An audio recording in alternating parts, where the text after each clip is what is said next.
All right. So let's get into some subconscious mind and really connecting all of this information so we can actually use it and understand how it works. So, this is going to be a lot of information and then I'm just going to kind of summarize and explain in the way that have learned from a lot of the experts, mostly the manifestation experts, on how we can put this stuff together, because the medical experts kind of just focus on one thing, one study, and that's really all the medical experts really can do for us is give us just the studies, prove how this stuff works, and that it's real. So taking it to the next level is these kind of experts on manifestation and experts on reprogramming the subconscious mind. It's potentially the most valuable information on Earth today that people are paying for, because it's not like a medical practice kind of, and it's most of them, and it's just absurdly expensive. It's just absurdly expensive because it's so valuable, though. It's really that valuable.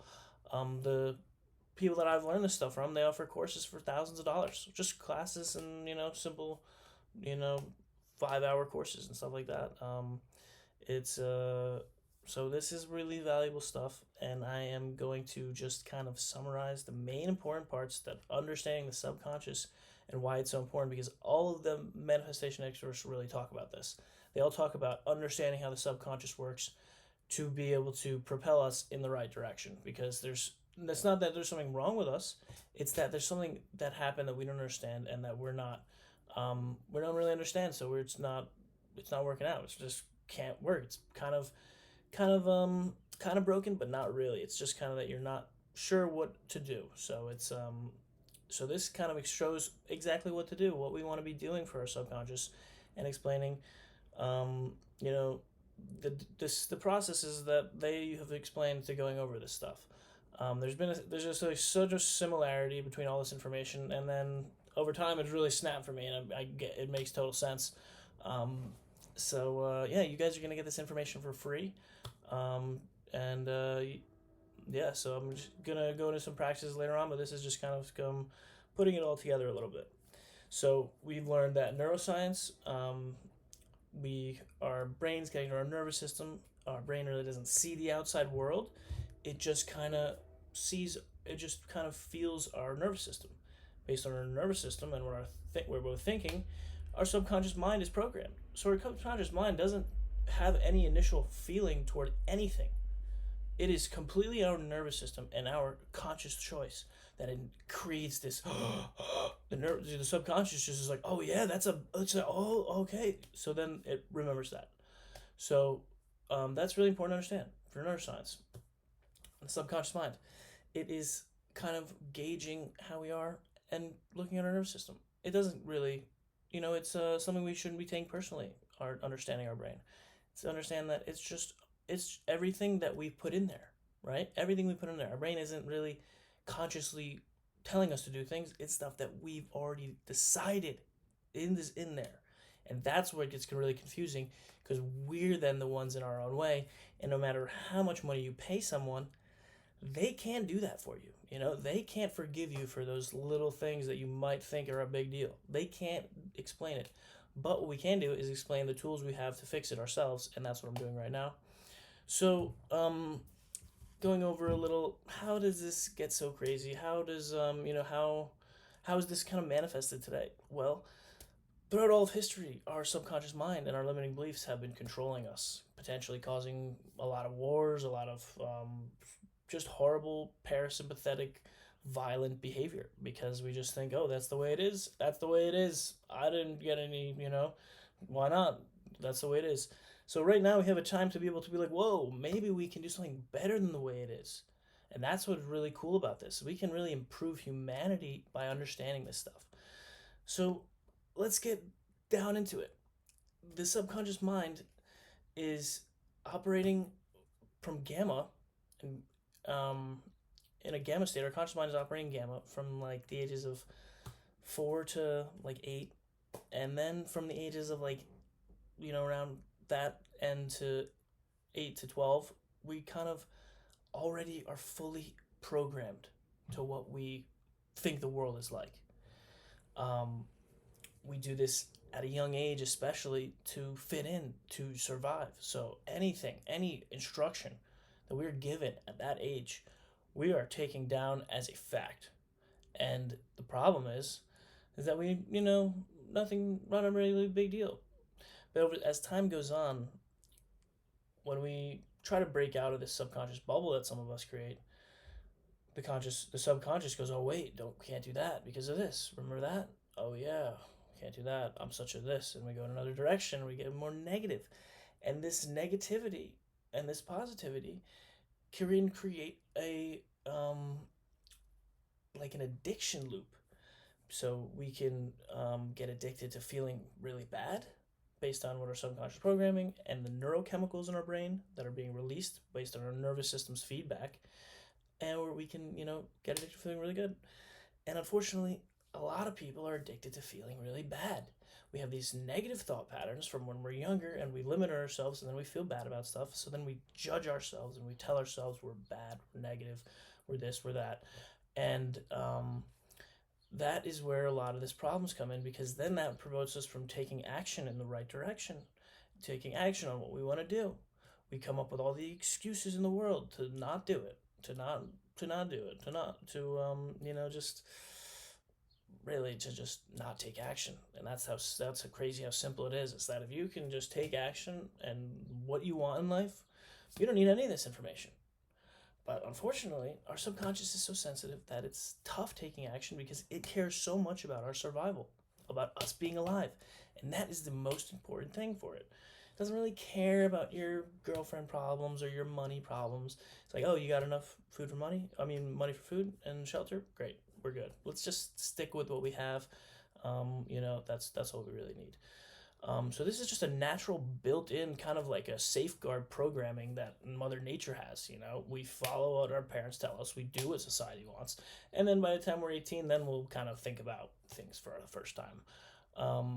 And unfortunately, some people are deciding what they want to do for the rest of their life. But so I'm kind of going through a lot. Let's see where we're at for time.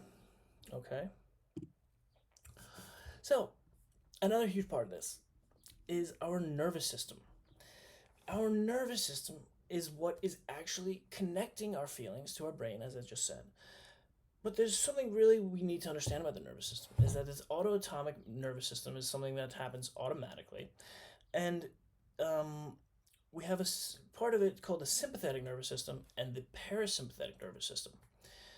The sympathetic nervous system is responsible for all the fear and all the bad feelings and all the fight or flight, danger, danger.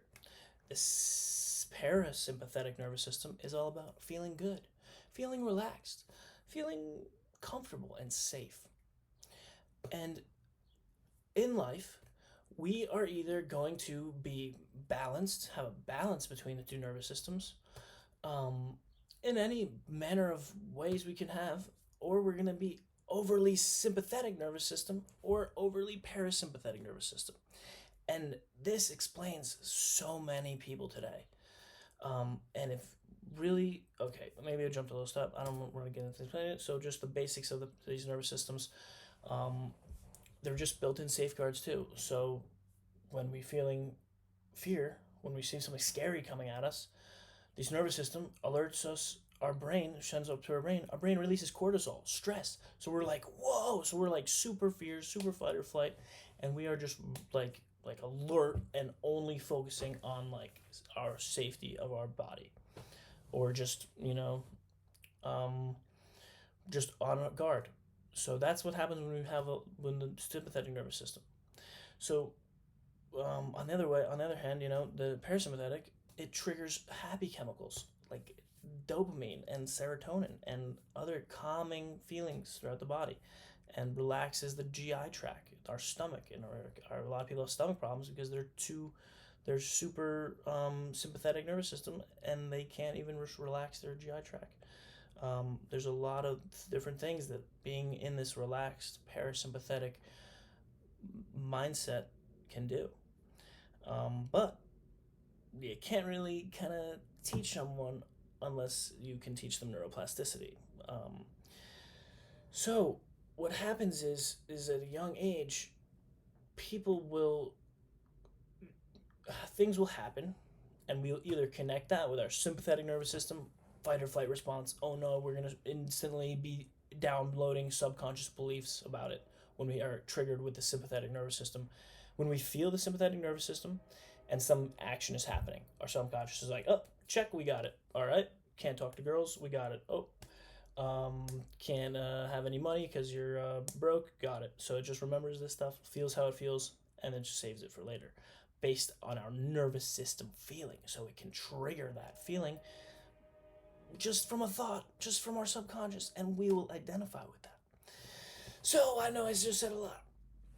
The bottom line is that we can use nervous system regulation, what was it called? Nervous system. Yeah, we can regulate our nervous system regulation, and learn to tap in to the sympathetic. The sympathetic nervous system makes us feel like we don't really care what people think about us. You know, we like we're kind of are in love with ourselves, kind of a little bit of a narcissist, but not a total narcissist, just kind of like happy with doing what we want.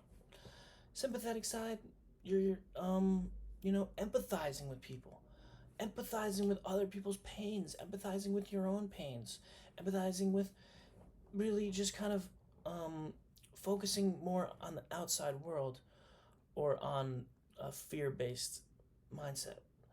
Um, and what we can do is we can regulate the nervous system using different processes. And this is the main thing of neuroplasticity research, because if we can feel what it would feel like and we can calm our nervous system down, we can reprogram it right now without any fancy equipment, anything, we can just do this right now by tapping into our parasympathetic nervous system and then reprogramming from there.